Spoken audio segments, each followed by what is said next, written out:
We are perhaps near the halfway point of the Oklahoma Opioid Trial. From inside the law library here at the Cleveland County Courthouse in Norman, Oklahoma, I'm Dave Morris reporting for the Oklahoman, and I say about halfway because Judge Thad Bachman from the beginning has set about 8 weeks out for this case, and this is the end of week 4, day 19 of the trial. And right now we're at the abatement process, meaning the state is presenting what it thinks an abatement cost would be to dial back the opioid crisis in the state. And they project it to be an expensive and lengthy process that could cost more than $870.5 million in the first year alone.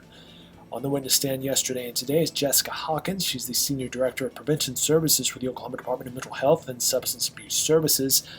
The Oklahoma Attorney General's Office, Mike Hunter, has asked Hawkins to prepare a cost estimate for an abatement effort, and as part of the state's public nuisance lawsuit against Johnson & Johnson and its subsidiaries. And the state has been rolling out this abatement plan gradually throughout the testimony over the past couple weeks, and today was more this morning.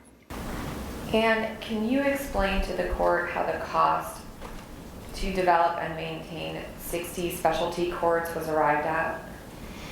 Yes. This component of the plan proposes 60 specialty drug courts, family drug courts, which would take the family drug court system statewide in Oklahoma. The costs are estimated based on about $7,000 per family, and the number of families to be served is about 2,190 in this particular plan through these 60 courts, at a cost of $15.5 million. Mentioned, since we're still discussing this one, that the Department of Human Services reports that about 65% of children who are removed from the home in Oklahoma is due to parental substance use, and about 20% of those children are due to prescription opioid use. Based on your expertise in prevention services, what is your expert opinion on the Smart Choices program that Ms. Dean Eshelman testified about in this case? It's the second objection. I overrule the objection. She may testify. So I had the opportunity to take a look at the program, at least what I could see that was available. And the first thing that I would say is that this program is very likely to be effective. Very unlikely, to be effective. Some of the things that I see in this program is something that we see oftentimes when efforts are put forth to put together prevention programs, and people do not take into consideration prevention science and looking at the evidence of what works and what doesn't work.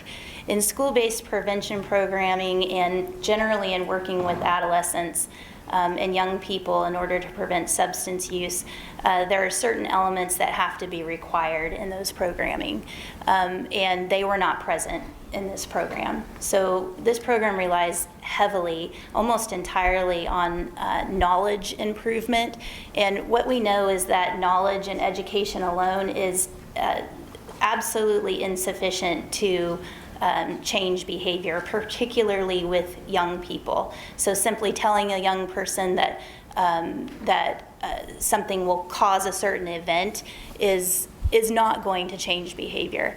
So the first thing I would say is that, you know, I'm disappointed that there's a program out there in Oklahoma and being marketed to Oklahoma schools that's ineffective, and the second part of that would be to say that I was particularly struck by the testimony that this program was being utilized in a school in Edmond, Oklahoma. Our agency works with Edmond Public Schools, and I know I have never heard of this program, and I've never heard of this program being used in Edmond. In fact, I have colleagues at the school that was referenced. They've never heard of it. So I'm not sure what that meant. There are no posters, to their knowledge, hanging in that school, no assemblies. Even if there were, despite that fact, even if there were posters, assemblies, speaking engagements, conversations with untrained people about a video are completely ineffective. They don't change behavior. In addition to that, I would say that what probably struck me the most is not just, reviewing the program and having opinions, professional opinions, expert opinions about whether or not it's likely to be effective. I was more struck by the fact that as a response to the opioid crisis, that funds would be put into developing a program that doesn't work instead of putting funds into programs that have 10, 20, and even 40 years of research behind them that show that they protect children. That doesn't make any sense to me. Having experience in tobacco control and alcohol prevention, I can tell you that it's not totally untypical for industries to develop their own programs and to put them out into schools and into communities. They typically don't work, and they don't work because they're not supposed to work. Typically, what they're intended for is for either marketing or to show themselves as being a good corporate citizen. We've seen this many times before from industry programs that put out health and safety messages. So in this case, I would say, number one, the program does not appear on the basis of my review and what I know about prevention science that it's likely to produce any sort of effect on young people in Oklahoma. Number two, I've never heard of the program. It's not been well researched. It's not cited in any sort of best practice document. It's not recommended by federal agencies or other universities or academia as an evidence-based approach to preventing opioid use disorder, opioid overdose, substance use disorder, anything that I'm aware of. And then third, that schools are provided this program as a solution is problematic for me as somebody as the prevention director here in the state of Oklahoma. So while it will be up to Judge Thad Bachman to decide whether Johnson & Johnson created a public nuisance and how much money, if any, it should pay to fix the problem, we were expecting to hear more from Jessica Hawkins after the morning break. Instead, we heard some legal finger-pointing and saw some finger-pointing in the courtroom as the state and attorneys for Johnson & Johnson decided whether or not a subpoena for a future witness would be valid because of that witness's vacation plans. Here's a look at some of that action. We had her here. She stayed and was available that entire week. She was available the next week. She was finally released. Not going to call her. That's fine. We told her that.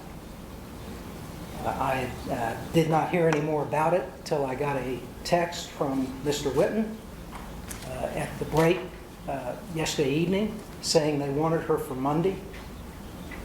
I responded that if he would look at my email, he would see that she is unavailable Monday. She is on a family vacation, that she had been let go, that they were well aware of this, that she had been sitting down here. In fact, her husband arranged to close his practice one day so he could be here when she was to testify before she was let go. I'm assuming, I know Larry well enough, I can tell he's angry. I'm assuming he's angry because they had her served this morning. But there's no ill intent on our part. We just want to try our case, and we don't want to inconvenience anybody, and I still think that can be done. I don't ascribe motives to people. I just talk about facts. It's been that way, I think, throughout the trial. The fact is, they could have called this lady at any time. This isn't a question of a witness who's not available to them or was hiding from it. She was sitting right across the street day after day after day. They chose not to. They told you yesterday, as we broke, that it would be Miss Hawkins and Terry White would be their next and last witness. That's not true. That's demonstrably false. That is not demonstrably true. false. That is not true at all. You weren't there. Reggie Whitten and I stood right there, and Reggie Whitten said Terry White will be our next witness, and then we're done. I was informed subsequently, leaving the courtroom by Mr. Beckworth, that the state would like to call Ms. Dieselhorst. Mr. So there's no gamesmanship here at all. Our team goes back every night and works diligently to try to figure out how to reposition. And Larry knows I text him at 7, 8, 9 o'clock, tell him here's who we've got the next day. And Larry and Reggie's been doing the same thing. All right, thank you. Mr. Ottaway, you're the one that brought this matter before me. Do you want to say anything else before I make a decision? I believe these folks need to rest their cases. They've indicated they're going to do, and I don't have any more to say on the subject, Judge, that would matter. Sure. Can I just, this is not gamesmanship. I've been doing this 40 years, not as long as Larry. I love Larry Ottaway, I respect him, but we're not playing games here. We had to juggle a lot of witnesses, and we're doing the best we can. I think we've done a pretty good job. We're on track. We're actually maybe a little ahead of schedule. There is no prejudice to them. I told him this morning, I do not want her to miss her vacation. Some interesting stuff in the courtroom there in front of Judge Thad Bachman.